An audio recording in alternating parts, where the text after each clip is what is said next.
Welcome to episode 35 of Sharing Life Lessons. This is season 4. We are all one spirit, one heart, and together we are creating a library of stories. I am your host Hamidah, and I want to bring you stories because stories inspire, stories teach, and stories heal. Listeners, before I introduce our topic for today and our guest for today, I want to take some time to talk about current affairs and the changes that these current affairs are having on our lives. The pandemic has changed our lives in ways we haven't seen since World War II, and I'm willing to bet that life will never be the same again. Here are some of the drastic changes that have occurred. Everyone except essential workers are working from home, so companies will be reducing their office space. Working from home is the new normal and will likely be permanent. There is a rise of virtual businesses. Doctors are seeing patients virtually, education is near virtual, and shopping is almost all virtual. We are now practicing social distancing. The way we greet each other has changed drastically. I can no longer hug and kiss my friend when I'm meeting him or her, and that I really miss. There is more cooking happening from home versus eating out, etc., etc., etc. And these are just a few changes that are occurring. There is so much more that's happening. Last week, we saw another change.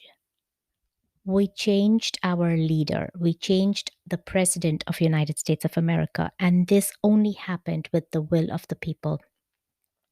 Now, this is not a political statement. I'm only trying to bring out the fact that a change occurred. And I feel it is a sign from the universe that change is needed. Another big change that happened, which I'm very passionate about, is that Kamala Harris became the first woman vice president of this country. She is now, with that, shattered the glass ceiling, and she's given so much hope to the younger generation, and especially the girls, about the possibilities of what they can do in America. So, all of this change is happening. The new post pandemic world is not going to be anywhere close to the old pre pandemic world. The question is, how are we going to be changing?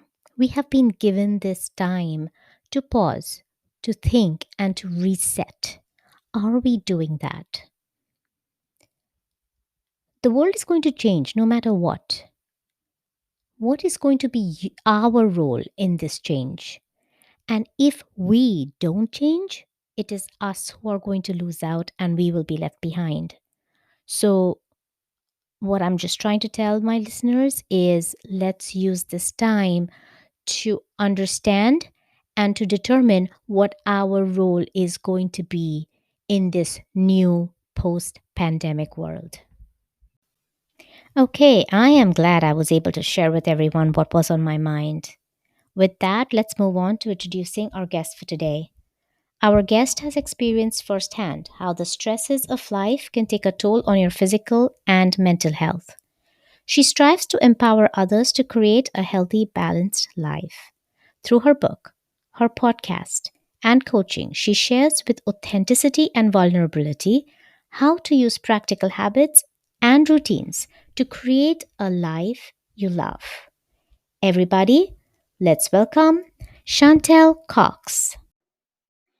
Hello, Chantal. Thank you for being on my show. I am so happy that you're on it. Thank you for having me. I'm excited to be here. Great, Chantal. Can you start us off by telling us a little bit about yourself, please? Absolutely. Like you said, my name is Chantal. I live in the beautiful state of Kansas, and I have two parts of my life right now. In the daytime, I am a special educator working with special education teachers and supporting special education students. And then in my evenings and weekends, I have a side business where I get to do fun things like this and connect with people all over the world and share how people on their journey can create a life that they love. That is the title of my book, and my podcast is Create a Life You Love. And for listeners who want to read the book and want to listen to the podcast, the links will be in the show notes. Awesome. Chantal, please tell us your story. Yeah. So I was not a few years ago who I am today. 6 years ago, I left a marriage where there was a lot of physical, mental, and emotional abuse. And so when I left, I had to completely rebuild myself because looking back, I don't even feel like I was human when I left. I was so broken down. And when I entered the marriage, I was not in a healthy space, or I would have seen the warning signs, but I saw all the things that he portrayed. And I just wanted so desperately to feel like I was worthy of love and get that at whatever means necessary. So once I was able to break free from that through a great support system, I was very blessed with the family and friends that I had that helped me get out and stay out of that situation. Then I had to, for the first time ever, really take a hard look at my life and figure out that what I had been doing for the past 30 years was not working. So I had to do something different. Chantal, before we get into that, can you please give us some background? How long did your marriage last? How did you get into that marriage? Is there any background prior to the marriage that led you into the marriage? Absolutely. I've always struggled with anxiety and depression and very low self esteem and self worth. And that led me into dating people that mirrored that. If I ever met somebody who was like complimentary and kind, it counterdicted what I believed about myself and what I was worth. And so I'd push them away and be like, oh, there's something wrong with that person. So I was attracted to the people who treated me the way I felt I deserved to be treated. Perfect law of attraction story. Mm-hmm. And how long was your marriage? Yeah, I met him on Match.com. And from our first date to when the judge had me sign the divorce papers was only about 2 years, just slightly over 2 years. Okay. What made you realize that you were in an abusive marriage? I didn't recognize the mental emotional signs in the beginning, and he did not live near me. I had to relocate in order to marry him. And so I left my support system. I left my family, my friends, my job, and moved to where he was living, and then was very isolated. He would not allow me to have friends, even the teachers that I was teaching with at the school I was working at. I wasn't allowed to hang out with them very much outside of school. He was very controlling, very manipulative, very jealous, all those red flags that I could now look back and see, but in the time just thought, oh, he just loves and cares about me. So tell us about what triggered. I'm thinking there has to be some kind of a trigger that you felt or experienced and said, that's it. I need to do something about this. Yeah, what happened for me was prior to him even driving the 2.5 hours to meet me for our first date, I had told him, I said, you are divorced. You have a 3-year-old son. I've never been married. I don't have kids. I want kids. So if you don't want more kids, don't even come up here and meet me because that's a deal breaker for me. I was very upfront and clear with that.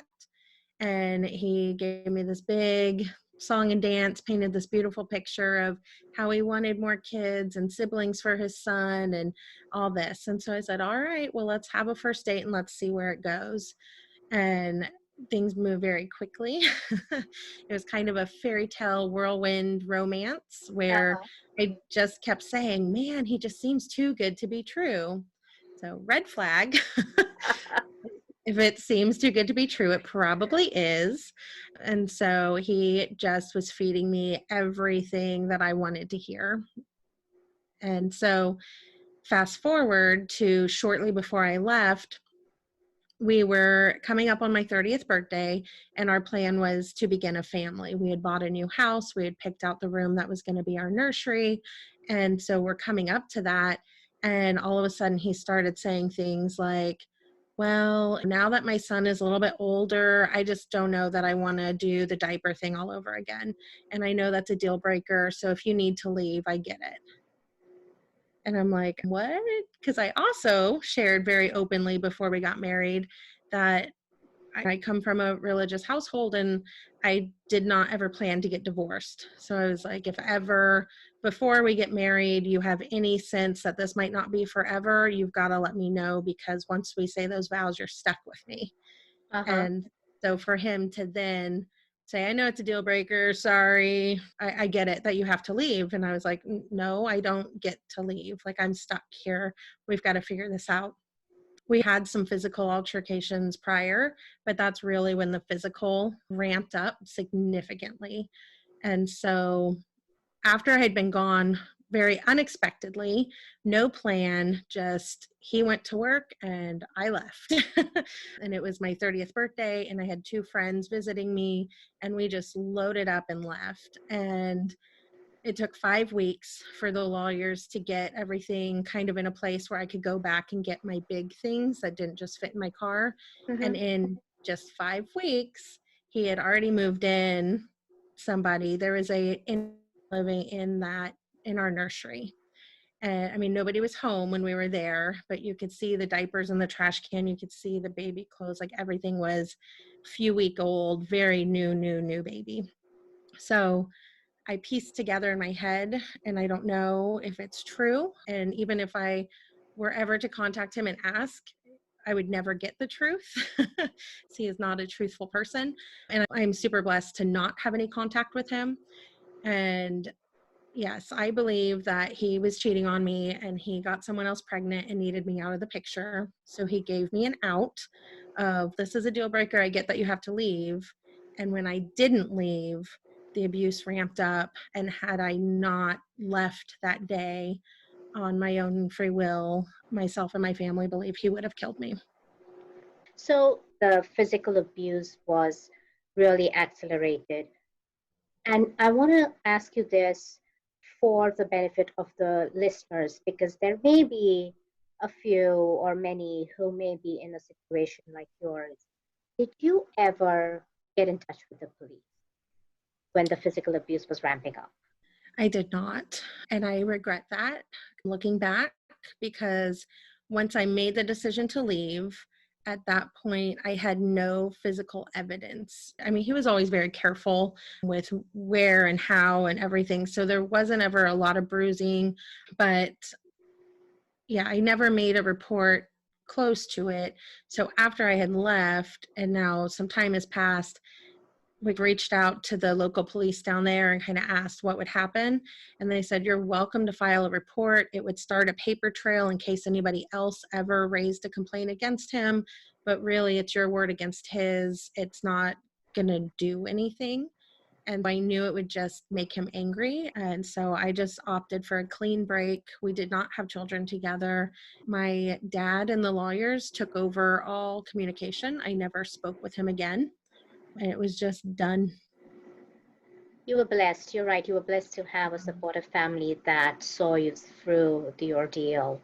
And of course, 2 years may seem to you like forever, but again, 2 years is not that long. And so you, again, are blessed to have gotten out of that situation in 2 years, where I've had people tell me they were in there for decades before they could even manage an out.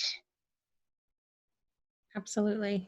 I do believe that had we had children together, I would have stayed longer. I think that way overcomplicates things.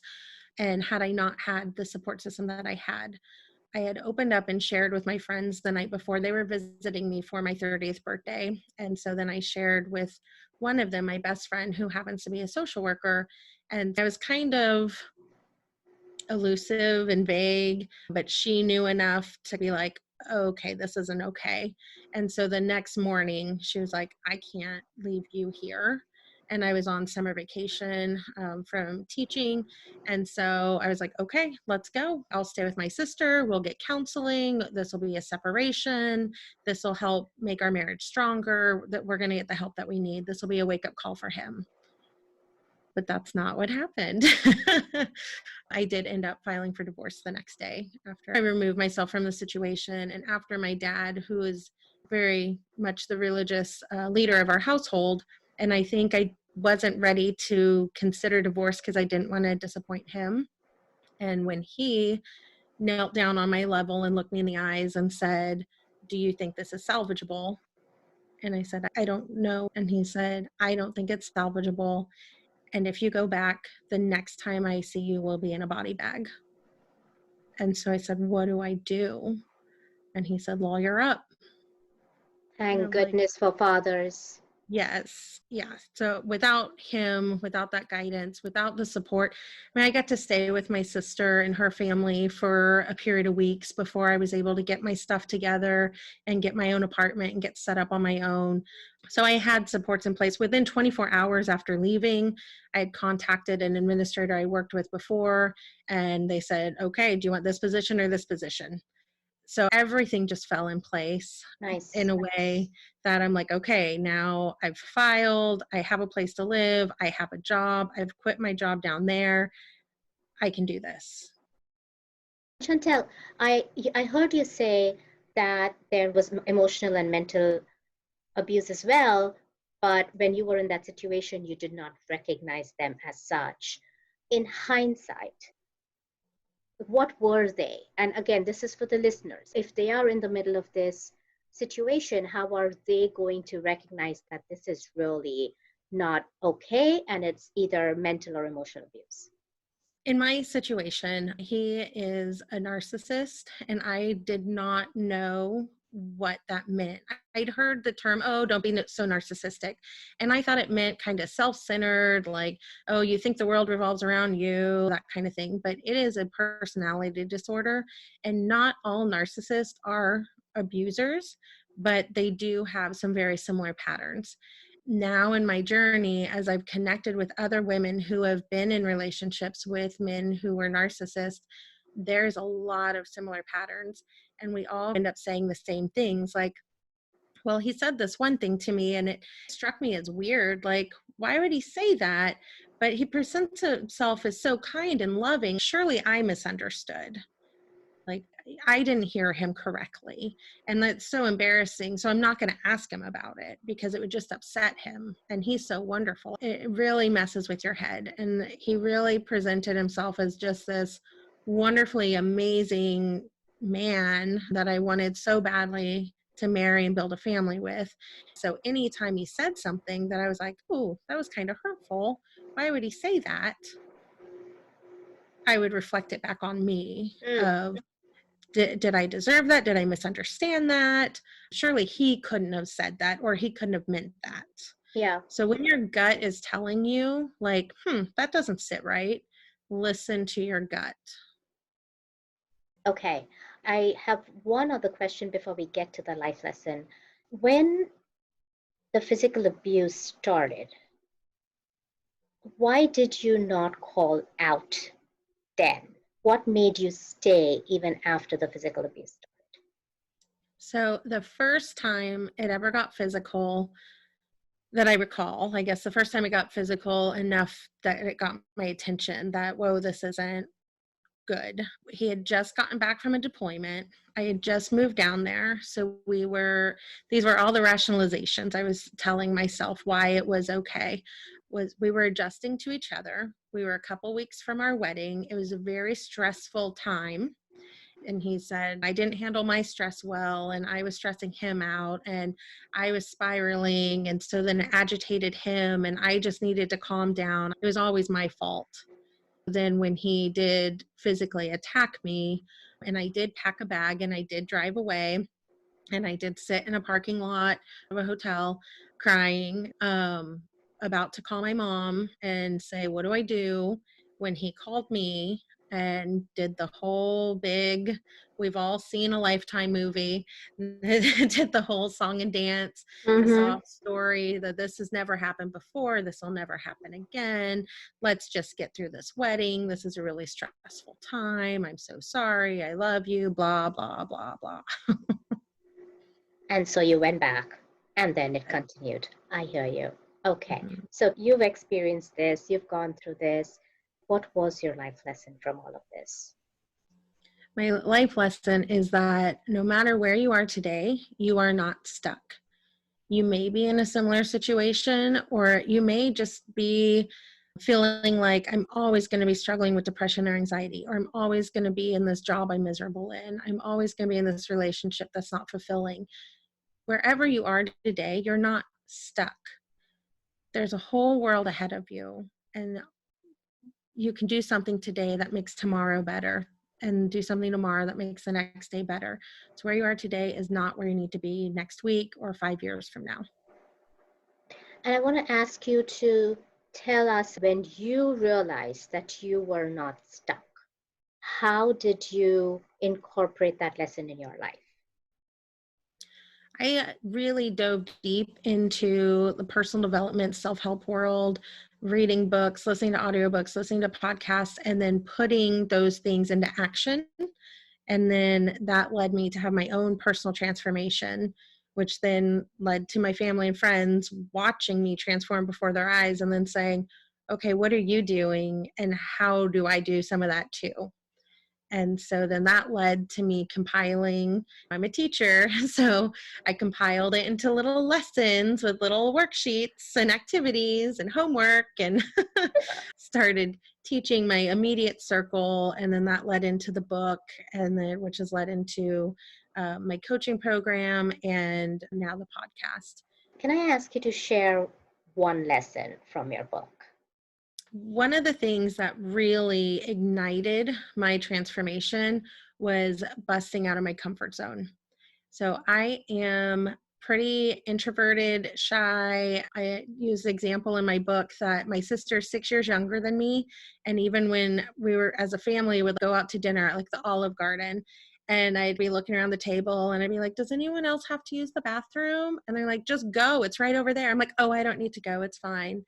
And then my sister, who's 6 years younger, would be like, come on, sissy, I'll take you. And I was so terrified to walk through a crowded restaurant to go to the bathroom by myself, because I'm like, oh, people are looking at me and judging me. No one cares, but no one's paying attention to me. But I didn't feel that way at the time. So I've always been very insecure and things like that. And so 6 months after my divorce, I wrote down all the things that I wanted to do in life. And one of them was learn how to salsa dance.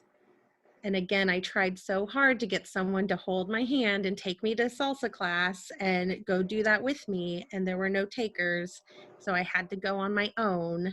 And that just snowballed, opening a whole new world for me of new positive friends and influences, and a whole community that really embraced me and just changed my world forever. And then what happens is once you get out of your comfort zone and you keep doing that and practicing that, just all kinds of things open up, all kinds of opportunities. So it went from being scared to go to one salsa class to, oh, now I'm scared to dance outside of the dance studio and social gatherings. Okay, now I'm scared to perform. Now I'm scared to travel and perform. All these things opened up that your comfort zone gets bigger and bigger and bigger. And all of a sudden you have doors open to you that you didn't know existed. Just like with writing my book. I was going to write my book, done. I shared my story. I helped some people. Okay, move on with my life. Well, writing the book had people contacting me and saying, how do I work with you? How do I hire you? How can we go through this book more in depth together? And I'm like, oh, okay, let me go figure out how to do that. Let me get a coaching certification so I can make sure I do this really well and give you the transformation that you are looking for. And then people are asking me to be on their podcast. And then people are saying, you should have a podcast. And now I have a podcast. And I was terrified. My first podcast interview, and that was like a year ago. And now yesterday I released my 20th podcast episode. So you never know where your journey is going to lead you if you take the time to really bust out of your comfort zone. Right? And that's all because you decided to get out of your comfort zone and go for that first salsa class. Exactly. Chantal, it was wonderful talking to you. This was a good story, and I'm sure it's going to help those who are, even if they're not in a similar situation, even if there is anything that's happening in their lives that's remotely related to this, they know that they have this life lesson, and they know that there is also a book out there that they can read about. So thank you for being on the show. It was great to have you. Thank you so much. Listeners, Chantel's story, as much as it is unique to her, is not that uncommon. We hear it all too often. If you go back to episode 10 of Sharing Life Lessons, Emily Davis tells us a similar story, and her life lessons were: external validation is a myth, be your own cheerleader. And so, listeners, if any of you find yourself in a similar situation, firstly, know that you're not alone. There have been and there are many who are in similar situations. Secondly, know that you don't have to remain in an abusive relationship. You can definitely get yourself out of it. And finally, that is exactly why we run these stories and life lessons, just so that you can learn from these life lessons and you can get tools from people who were in similar situations and have successfully gotten out of those situations. And so maybe you can use those tools and get yourself out of the situation as well. And as always, here are some of my key takeaways from my discussion with Chantal. You are not stuck. There is a whole world ahead of you. Use your support system when you need to. Get out of your comfort zone, and if you keep practicing that, all kinds of opportunities open up for you. And finally, the big one, which I truly, truly believe in: listen to your gut. Just listen to your gut. And that brings us to the end of this episode. I will bring you another episode of Sharing Life Lessons next Wednesday. Until then, be happy, be safe, and be well.